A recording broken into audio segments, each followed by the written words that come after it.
In 1973, CIA Director Richard Helms ordered the destruction of all files related to Project MKUltra, a very real, decades-long government program of illegal human psychological experimentation. That is a verified historical fact. But what happens when the very real shadows of government secrecy become the breeding ground for the most extreme, terrifying delusions ever published? Welcome to Forgotten Mysteries, where we dissect the world's biggest mysteries using logic, concrete research, and a healthy dose of skepticism.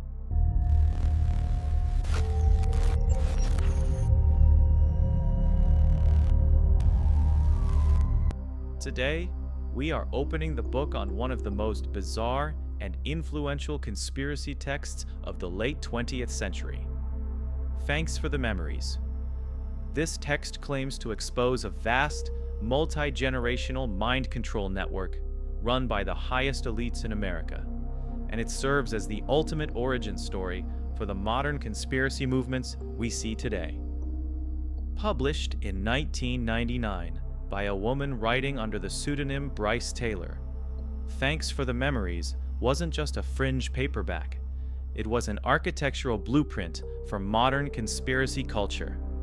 Taylor claimed to be a heavily fragmented, mind-controlled slave for the global elite. She specifically pointed the finger at universally recognized figures like comedian Bob Hope and former Secretary of State Henry Kissinger, claiming she was utilized as a presidential sensual toy and a biological mind file computer to store highly classified state secrets. To back up these wild claims, the book relied on a tight-knit ecosystem of alternative publishers. For instance, investigative writer Walter Boart, who had previously written a legitimate book on actual CIA mind control, wrote the foreword for Taylor's book. By doing this, Boart essentially stamped Taylor's extreme allegations with his own historical credibility, elevating her from a solitary storyteller to the ultimate proof of a deep state plot. As an investigator, following the money and the logic, this is exactly where the narrative starts to fall apart under its own weight.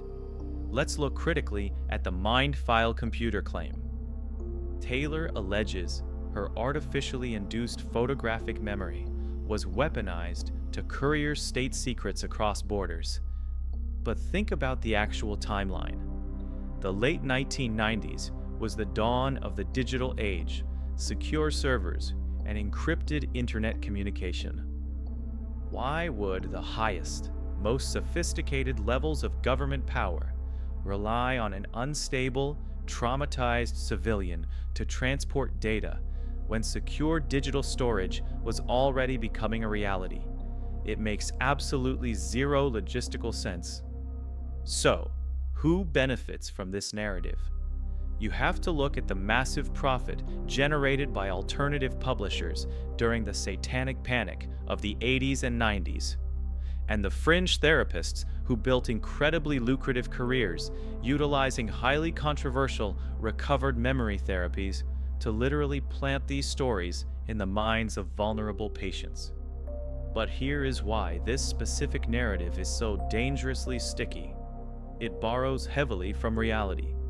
Taylor's book consistently references Dr. Louis Jolyon West, a very real, highly respected American psychiatrist who actually did participate in early, declassified MKUltra research on dissociative states. By anchoring her hallucinatory claims of Hollywood abuse rings to the verified historical existence of MKUltra and Dr. West, Taylor creates a powerful cognitive trap for the reader.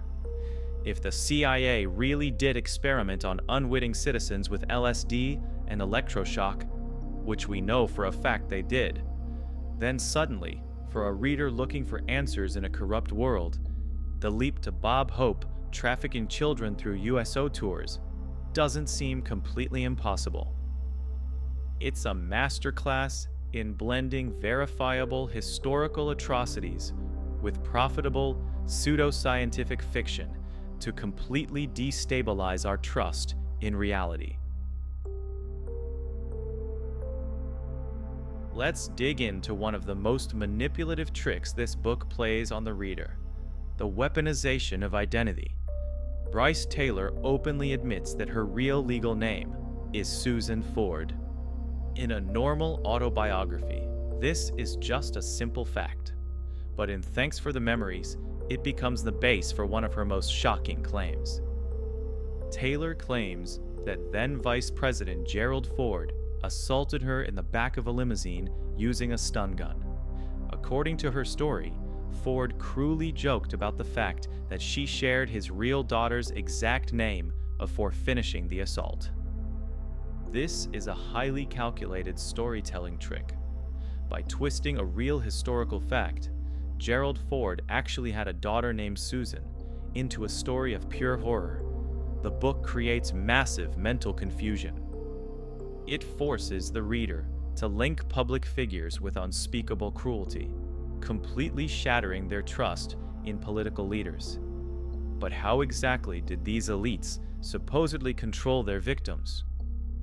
The book introduces a highly detailed, fake scientific system called Project MONARCH. It claims this is a much more advanced, highly classified spin-off of the real MKUltra program. The methods described in the text are pure science fiction horror. The story claims that from birth, victims are tortured with electroshock and high-tech headsets to literally shatter the mind into separate, isolated personalities called alters. Once the mind is broken, the handlers step in to program these personalities using split-screen visuals and flashing lights. As an investigator, when I see this level of mechanical detail, my alarm bells ring. This isn't just trauma, it's a blueprint designed to sound technical. It tricks people without a background in psychology into believing that human brains can be programmed like computer hard drives. The manipulation goes even deeper when you look at how the book groups the victims of this programming. Taylor's lore creates a strict biological ranking, dividing victims into bloodliners and expendables. Bloodliners are supposedly born into elite occult families and have the genetics to survive extreme torture without going completely insane. Expendables, on the other hand, are children taken from foster care or orphanages and used for highly destructive tasks because they are considered disposable. Following the money and the power, we have to ask who benefits from this specific setup. By labeling themselves as bloodliners, the authors and figures in this conspiracy network elevate themselves to a special, almost mythical level of importance. Meanwhile, they use the very real tragedy of vulnerable foster children as an emotional shield. If you question their wild claims, they can accuse you of ignoring abused orphans. It is a highly effective and manipulative defense mechanism built right into the story. To make this paranoia complete, the narrative aggressively targets the ultimate symbols of American innocence. The book claims that the It's a Small World ride at Disneyland wasn't just an amusement park attraction. It claims the ride was actually an active psychological programming tool. The repetitive music, mechanical robots, and overwhelming sights and sounds were supposedly hypnotic tools used to force trafficked children into deep trances. This is a classic tactic in the creation of a conspiracy. If you can convince a reader that Disneyland, the safest, cleanest place of childhood, is actually a secret torture factory, then you destroy their connection to the normal world. Every single institution, every happy memory, and every public figure becomes a potential threat. And an isolated, terrified audience is the easiest target to exploit for book sales, speaking tours, and alternative therapy sessions. Now, let's look at the alleged masterminds of this entire operation. The book places two wildly different public figures at the center of the conspiracy: former Secretary of State Henry Kissinger and legendary comedian Bob Hope. Kissinger is framed as the ultimate shadowy architect of the deep state. Taylor makes highly specific, almost absurd claims, such as Kissinger forcing her to eat alphabet cereal backwards to scramble her linguistic processing and maintain control over her brain.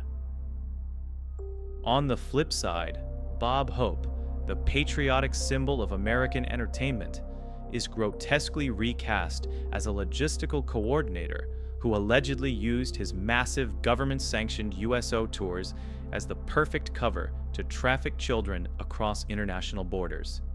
As an investigator, this is a textbook example of narrative manipulation.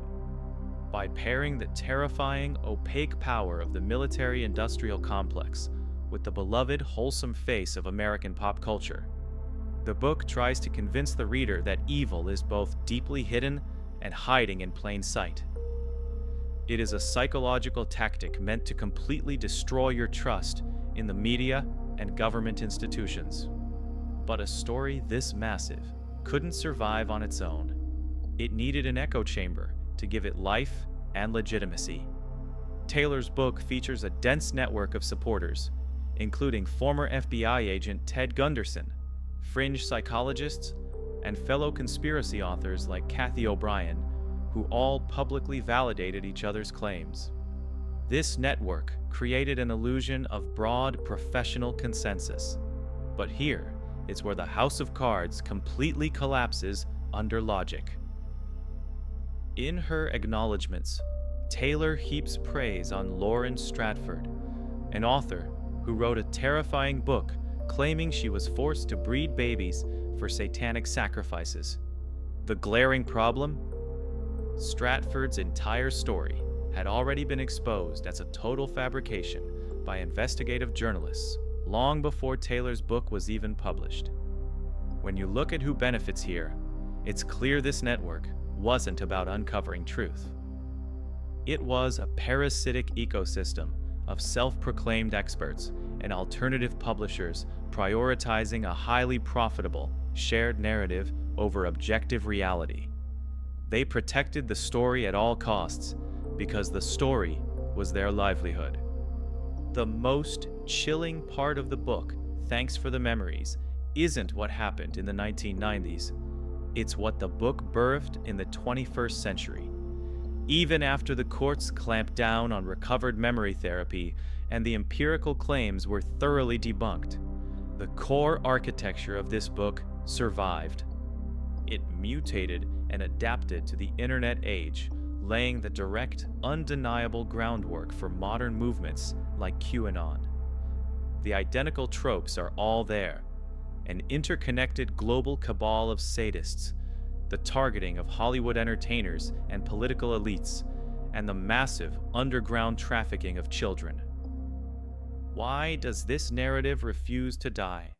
As technology investor Peter Thiel once pointed out about extreme claims, people often take them seriously, but not literally. For individuals who feel completely alienated and crushed by modern corporate and political systems, these wild stories serve as a dark, emotional allegory.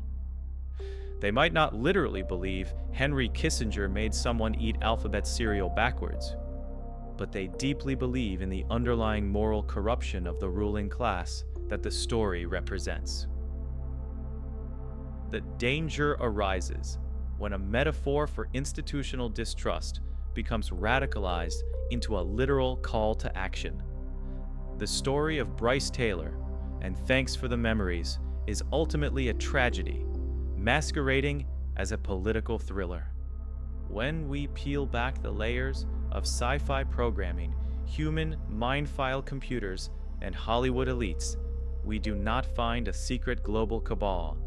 Instead, we find the devastating byproduct of the false memory syndrome crisis, a period in the 1980s and 90s when highly suggestible patients were pushed by irresponsible therapists to literally invent their own trauma. The real villains in this story aren't Bob Hope or Henry Kissinger. The true predators are the fringe practitioners, discredited psychiatrists, and alternative publishers who monetized a severe mental health crisis. They built a highly lucrative industry by selling paranoia to a frightened public, packaging psychological breakdowns as forbidden government secrets, and shielding themselves from criticism by hiding behind the language of victimhood. But the legacy of this book is far from over. As we've seen, the exact blueprint drafted in these pages, the subversion of childhood innocence, the weaponization of historical facts, and the terrifying illusion of a global satanic elite became the core DNA of modern internet conspiracies. When we allow these massive, ungrounded narratives to go unchecked, they stop being fringe entertainment and start radicalizing real people. We have to separate the terrifying reality of actual government overreach, like the historically verified MKUltra program, from the profitable fiction that parasites use to keep us terrified. If we do not learn to distinguish between objective evidence and emotional manipulation, we remain vulnerable to the next grifter selling us a new version of the exact same story. Thank you for joining me on this deep dive into the architecture of modern paranoia. Here at Forgotten Mysteries, our goal is to cut through the noise, follow the money, and break down the world's most complex mysteries with concrete research and common sense. If you want to keep challenging the narratives, uncovering the real history, and learning how to spot the lies hiding in plain sight, make sure to subscribe and share this video. The truth is usually stranger than fiction, but it always leaves a paper trail. Keep questioning everything, and I'll see you in the next investigation.